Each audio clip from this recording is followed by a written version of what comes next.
সজাগ ৰাজ্যবাসীৰ ওপৰত পুনৰবাৰ আজি পুৱাতে পৰিল আন এক মাধমাৰ।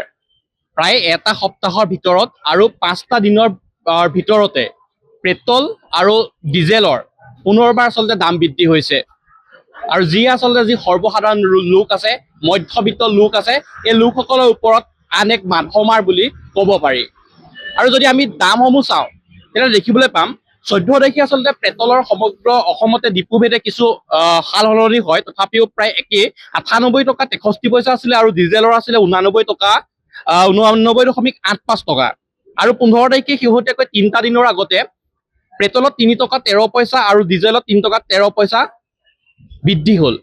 আৰু আজি পুৱা পুনৰবাৰ পেট্ৰলত 90 পইচাকৈ আৰু ডিজেলত 95 পইচাকৈ দাম বৃদ্ধি হৈছে। আৰু এই দাম বৃদ্ধিয়ে আটাইতকৈ প্ৰভাৱিত কৰিছে মধ্যবিত্ত শ্ৰেণীক।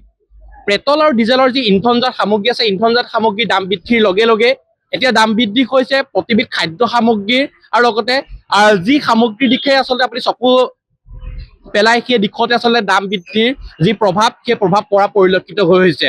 আৰু প্ৰধানকৈ জীৱনদায়িনীৰ যি ঔষধ আছে, আমি শেহতীয়াকৈ বাতৰি পৰিৱেশন কৰিছিলো, জীৱনদায়িনী ঔষধৰ কিন্তু দাম মূল্য সাংঘাতিকভাৱে আচলতে বজাৰত বৃদ্ধি হোৱা পৰিলক্ষিত হৈছে। সেয়া যদি আপুনি জ্বৰ কাহৰ সাধাৰণ পেৰাচিটামলৰ পৰা আৰম্ভ কৰে, তাৰ পৰা আৰম্ভ কৰি পিনি কেঞ্চাৰ, হৃদৰোগৰ দৰৱলৈকে ঔষধলৈকে দাম বৃদ্ধি হৈছে। আৰু এই দাম বৃদ্ধি আচলতে এতিয়া জুৰুলা কৰিছে সমগ্ৰ অসমবাসীক। মই বৰ্তমান উপস্থিত আছো যোৰহাটৰ এটা পেট্ৰল পাম্পত, আৰু দেখিবলৈ পাইছে আজি পুনৰবাৰ পুৱাৰ ভাগৰ ওপৰত পেট্ৰলত 90 পইচা আৰু ডিজেলত 95 পইচা সমগ্ৰ অসমতে দাম বৃদ্ধি হ'ল। আৰু ইয়াৰ লগে লগে পেট্ৰলত বৰ্তমান অসমত ডিপুভেদে কিছু সাল সলনি কৰিছে দামসমূহ, কিন্তু প্ৰায় 102 টকাৰ পৰা 106 টকাৰ ভিতৰত পেট্ৰলত আৰু ডিজেলত 93 পইচা 93.95ৰ পৰা আৰম্ভ কৰি 95 টকালৈকে দাম বৃদ্ধি হোৱা আজি পৰিলক্ষিত হৈছে।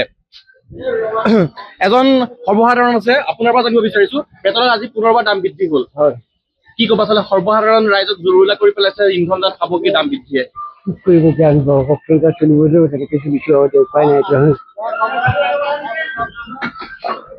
পুনৰবাৰ উল্লেখ কৰিছো, এই ইন্ধনজাত সামগ্ৰীসমূহৰ যি আচলতে মূল্য বৃদ্ধি, এই মূল্য বৃদ্ধিয়ে আচলতে জুৰুলা কৰা পৰিলক্ষিত হৈছে সৰ্বসাধাৰণ লোকক। এজন ডিপু কৰ্মচাৰী আছে, আজি পেট্ৰল আৰু ডিজেলত কিমানকৈ দাম বৃদ্ধি হৈছে? এতিয়া 102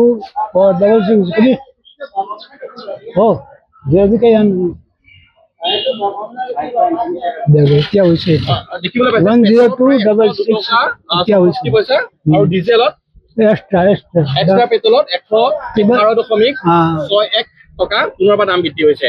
মানে এটা সপ্তাহত 3টা দিনৰ ভিতৰত দুবাৰকে দাম বৃদ্ধি হ'ল। ইয়াৰ আগতো 3 টকা দাম বৃদ্ধি হৈছিল আৰু পেট্ৰল আৰু ডিজেলত, আৰু বৃদ্ধি হোৱাৰ সম্ভাৱনা আছে নাই?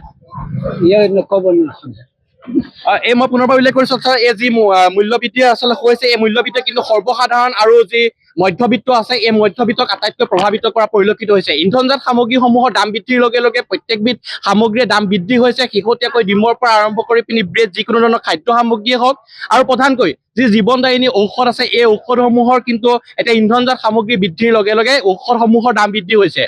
যি ঔষধ আচলতে যদি আপুনি ক'বলৈ যায়, জ্বৰ কাহৰ পেৰাচিটামলৰ পৰা আৰম্ভ কৰি হৃদৰোগ আৰু কেঞ্চাৰৰ দৰৱলৈকে দাম বৃদ্ধি হৈছে। যি আচলতে মূল্য বৃদ্ধিয়ে বাৰে বাৰে মূল্য বৃদ্ধি হৈছে, এই মূল্য বৃদ্ধিয়ে অসমৰ প্ৰতিজন সৰ্বসাধাৰণ, অসমৰ প্ৰত্যেকগৰাকী আচলতে মধ্যবিত্তক জোকাৰি গৈছে। আপুনিও এফোৰ্ডেবল বাজেটত উন্নত মানৰ ফাৰ্নিচাৰ ক্ৰয় কৰিব বিচাৰিছে নেকি? আপুনি আজি আহক শ্ৰী ফাৰ্নিচাৰলৈ। ইয়াত আপোনাৰ প্ৰয়োজনীয় সকলোখিনি সামগ্ৰী উপলব্ধ। আধুনিক ডিজাইনৰ বিছনা, আলমাৰী, ডাইনিং টেবুল, অফিচ টেবুল, সোফাৰ পৰা আৰম্ভ কৰি আৰু ভিন্ন ফাৰ্নিচাৰ পাই যাব একেবাৰে সহজ মূল্যত।